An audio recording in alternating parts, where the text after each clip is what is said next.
पहिली फावट एक अत्यंत बरी घटना घडली. खेलो इंडिया जो कॉन्सेप्ट आहे आमच्या भारताच्या पंतप्रधान सगळी की गावात तो सर्वसामान्य तरुण जो असतो तो खेलो इंडिया एका कॉन्सेप्टाचे जाऊन तो ताका ग्रासरूट लेवल उपरांत ताजें स्कील नर्चर करतले आसलें.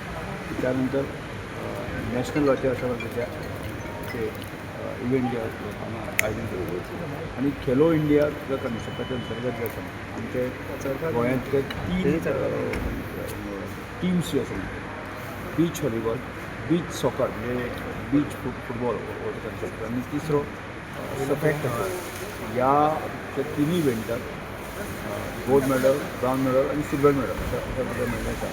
आणि त्यामुळे विशेष करून भुरगीं आज मेळ्ळे आसा ते कौतुक करपाक तांकां मेडल जे आसा तांकां भाग केल्ली आसा. परत एकदां तांचें अभिनंदन करपाक विशेष करून आसा. एक बरी घटना आणि आमचे गव्हर्मेंटचे डायरेक्टर आसतले राजेबाब गावडे आसतली, सुदीप बाब आसतले, बाकी सगळे जे आसा तांणी सगळ्यांनी एक टीम वर्क करून सगळ्यांनी काम केल्लें आसा.